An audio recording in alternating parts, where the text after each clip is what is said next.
Greetings. On this edition of the Academics, we chat about the Bush brothers, politics, and other matters.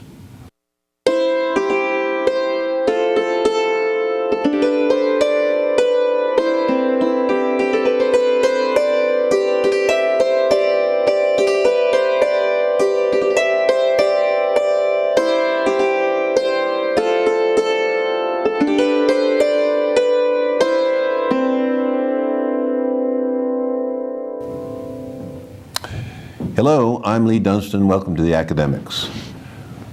We've had debates and lots of other coverage of the election that's more than a year away. Makes you wonder how they manage it in Canada in just 78 days, doesn't it? Today, on my right, is Dr. Nancy Love of the Government and Justice Department, and on my far right is Dr. Michael Wade of Appalachian's History Department. So panel, let's get rolling here. We're going to talk about the Bush brothers, brother Jeb Bush, who is currently running for president, and his brother, George Bush, the former president, George H.W. Bush. It appears as though Jeb has got himself in a bit of a squabble with the Republican frontrunner, Donald Trump, who continues to lead in that race for the Republican nomination. And there is a big squabble about what did George Bush do or not do to keep us safe, either before, during, or after 9/11? Mike, can you help us out on that a little bit? I think so. Jeb Bush would have voters believe the following about his brother's administration. First, that 9/11, the attack on the towers and on the Pentagon, was actually the fault of the Clinton administration that preceded the Bush administration. And secondly, that George Bush inherited his first recession from Clinton, whose economic expansion was actually due to the Reagan boom and not to his own efforts. George Bush's second recession, according to his brother, was not a result of the failure of his administration to rein in banking excesses, but was a product of a Wall Street bear market that was produced by the incoming Obama administration, yet to arrive. As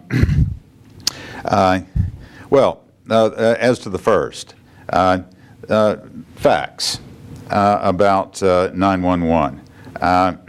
From June to September of 2001, there were 7 senior CIA intelligence briefs provided to the Bush administration detailing the imminent danger of attacks from Osama bin Laden and Al-Qaeda.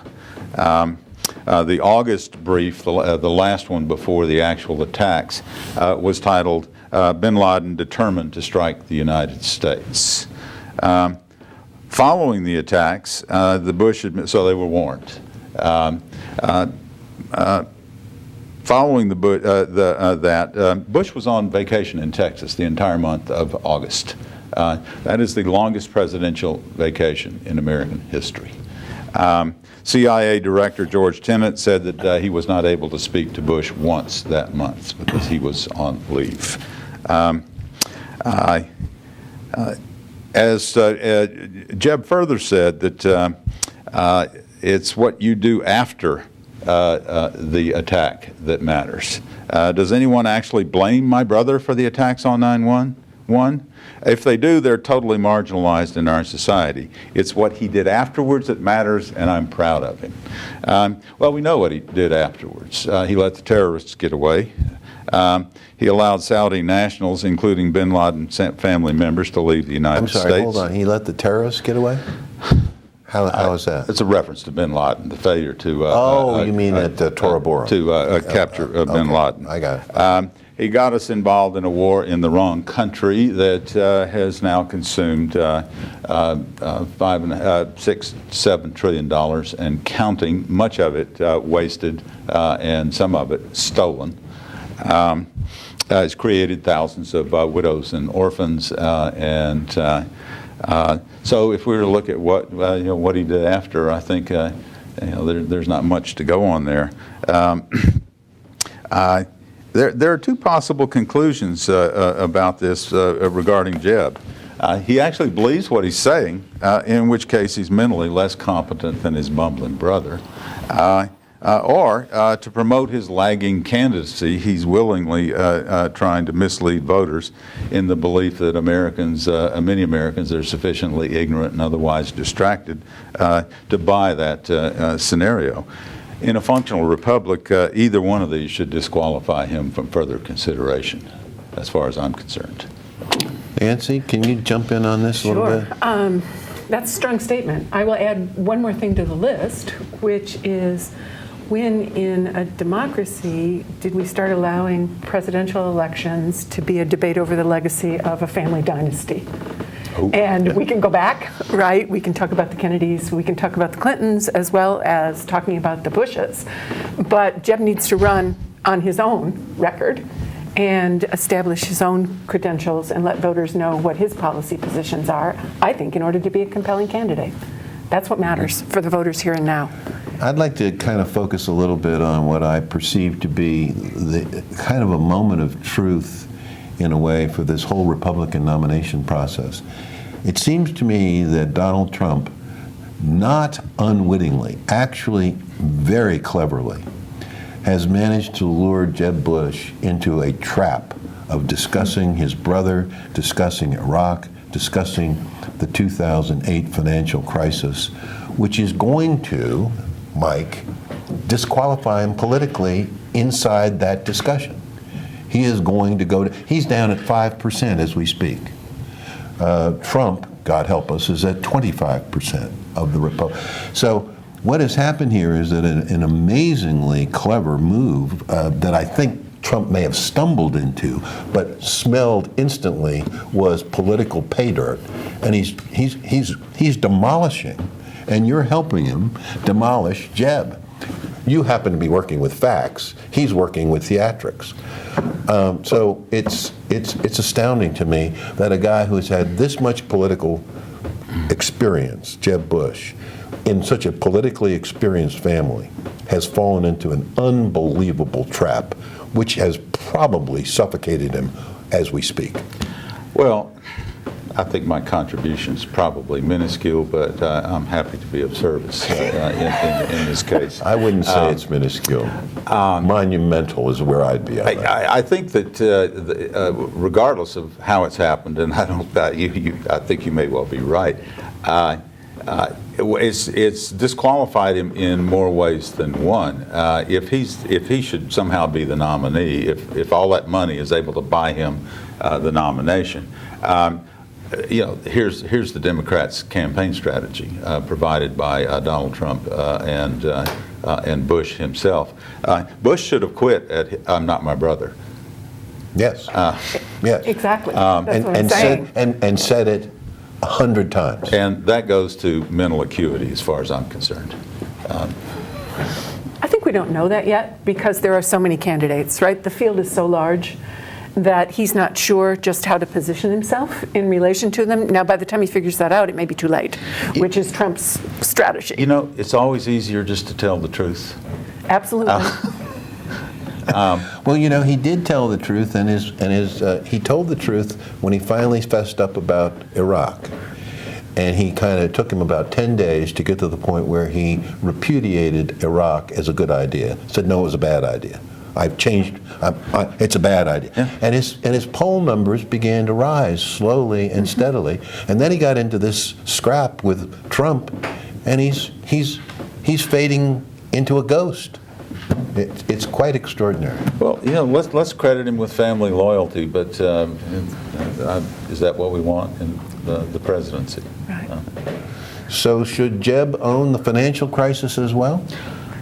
Well, unless you buy the argument that the Clinton economic expansion of the 90s was somehow the leftovers from the Reagan administration, which remember ended with the collapse of Wall Street in 1987, it just doesn't comport with the facts. I'm just amazed that he would have come up with this. It can't possibly do him any good. What about, Nancy, the financial crisis of 2008? Right. I mean, is the Republican Party saddled with that, or is it just George Bush and perhaps his brother by association?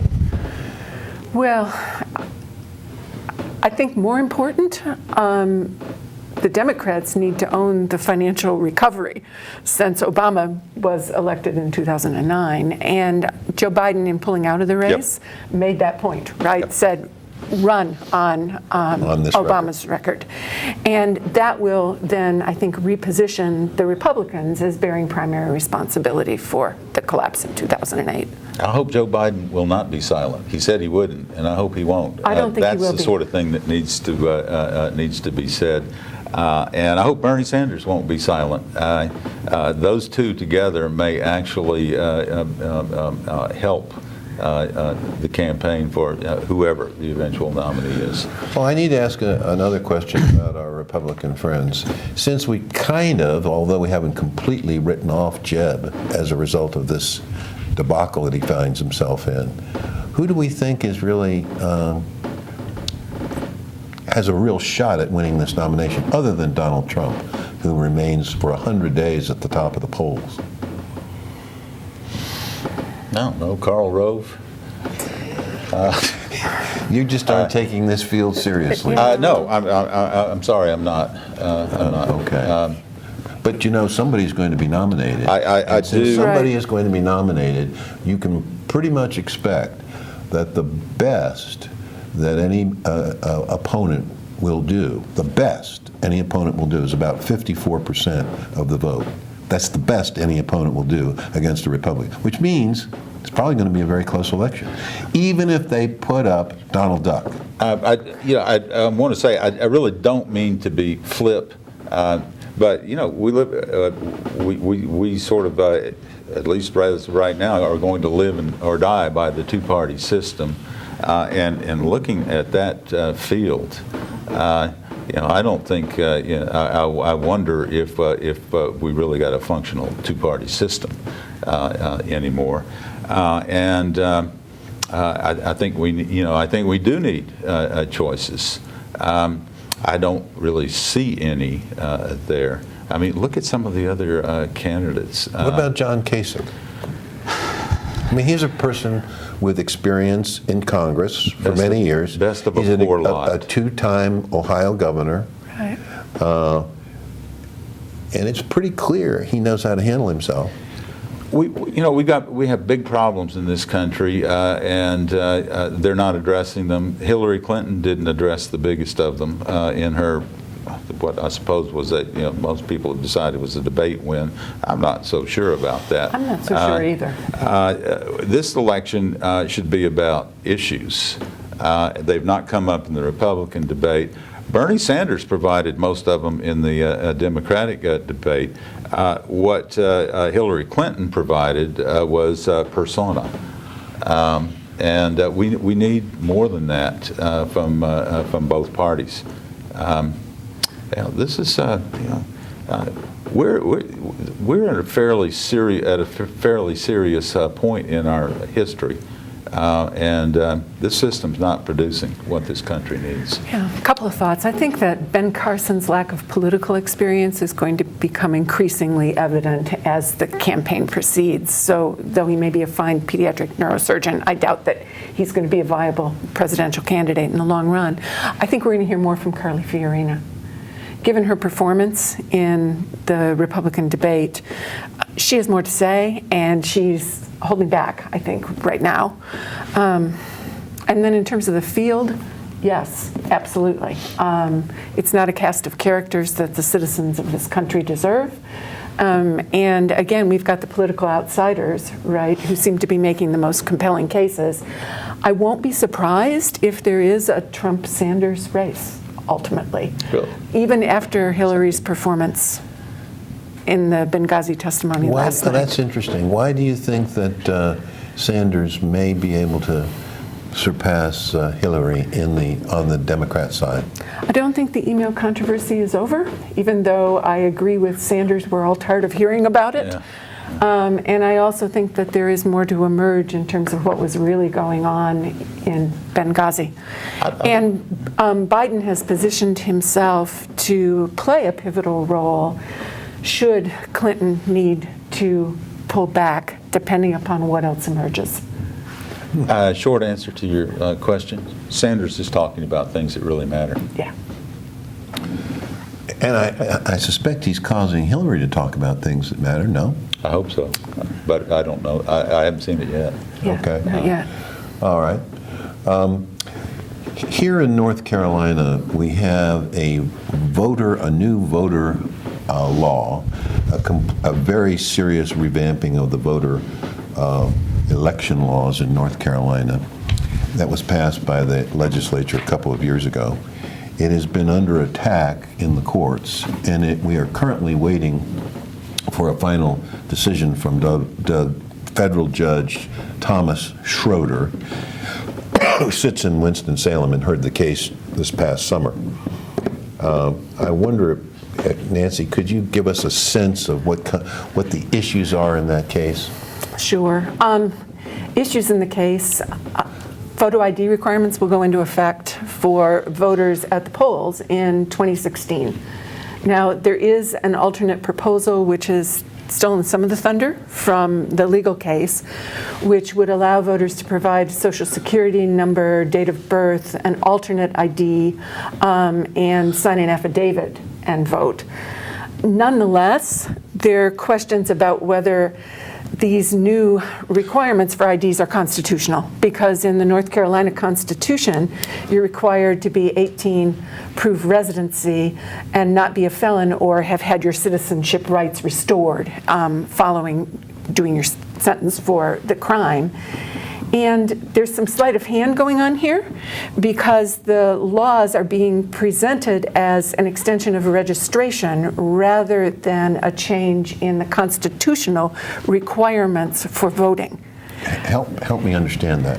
Yeah, well, if this new voter ID law is actually forcing voters to qualify to vote at the polls by presenting a photo ID, then it's a constitutional issue involved. If it's simply the next step in voter registration, then it's just one more hoop in a process that is being done sort of extra constitutionally or as constitutional implementation. Question. Was not the whole thrust of the Voting Rights Act of 1965 that registration requirements do not trump the Constitution? That is the issue.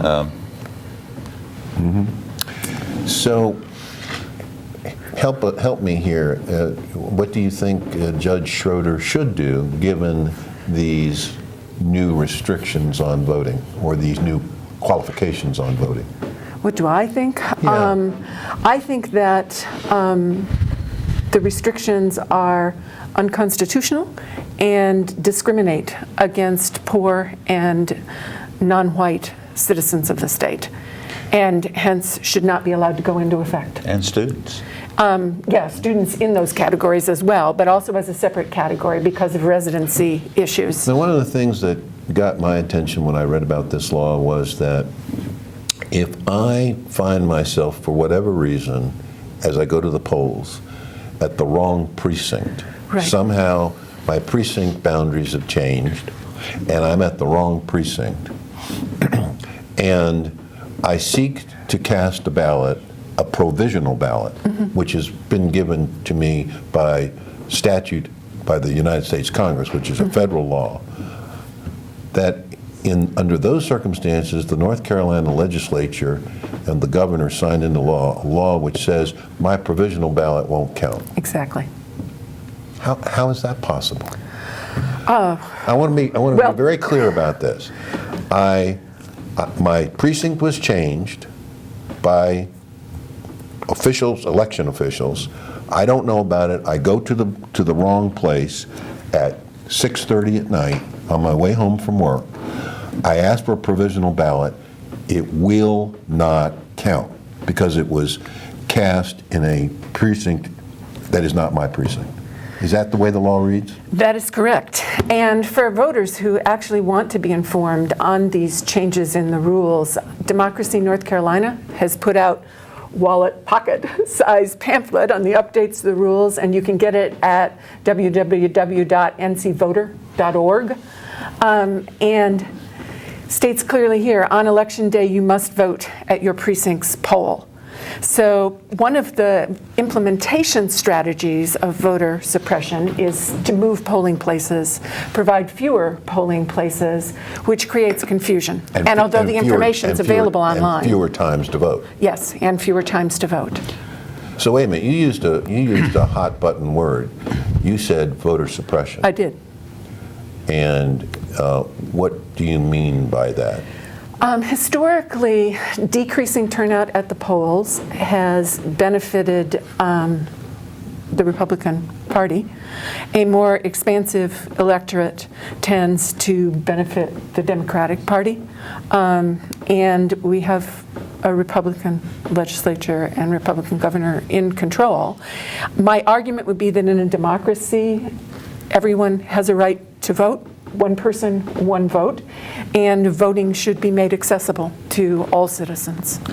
And you're saying that the effect of this law in many of its aspects is to suppress the vote because it makes it much more difficult for people of one socioeconomic and or racial group to vote than others. That is what I'm saying, and I don't think we've seen the last of it yet. Alabama has, just due to budget cuts, stopped issuing driver's licenses. They've closed their DMVs in 31 counties with the highest percentages of black voters in the state. So it's going to be harder to register as well. And so let's just talk about what has happened here in dare I say it, the old Confederacy. The moment the Supreme Court struck down Section 5 of the Voting Rights Act of 1965, that almost immediately, within days or weeks, statutes like this were passed in Texas, North Carolina, and they continue to be passed in states like Alabama and Mississippi. What's going on? And apparently, as I understand it, if you're going to overturn some of these new statutes, you're going to have to prove intent to discriminate, which with the Section 5 provision of the law, which has been ruled unconstitutional, intent was not necessary. Yeah, Mike may be able to say more about the arguments for voter fraud. I don't know that I can address that directly, but these laws have been passed without really any evidence of actual fraud. There are only 2 documented cases in the entire state of North Carolina. That's hardly a big problem. Add the probably illegal gerrymandering of House congressional districts so as to produce reliably Republican victories in most of the state, and that these are driven by big money. And you get assaults on basically on the general interests. I'd like to point out one thing that's sort of tangential but vital. Voters in North Carolina should take special note of the degree to which these legislators, elected since 2010, supposedly believers in small government, have consistently enlarged state power in the process, depriving counties and municipalities of the right to run their own affairs and control their locally generated revenues. There's a lot more going on here than just racial discrimination. Yeah, I agree. Everybody ultimately loses from this except special interests. Well, it's not a particularly happy story. Let's move on for a moment to this notion of infrastructure, which is the old term was internal improvements. And let's talk about roads, bridges, canals, harbors, airports.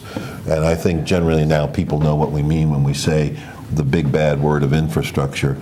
In a world, Mike, where you can sell 30-year government bonds for the government to sell it and pay 3% interest, is there a sufficient return on that investment that we should spend hundreds of millions, billions of dollars on infrastructure that is so arguably so desperately needed in our country?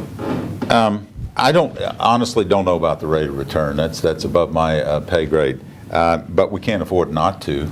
And as far as the issue of rate of return, what we ought to measure is the return not only in terms of the public good provided, but equally what can be done in infrastructure programs to at the same time reduce energy costs and carbon emissions. There's a whole lot that can be done in terms of updating infrastructure in this country that would provide big returns for the money spent.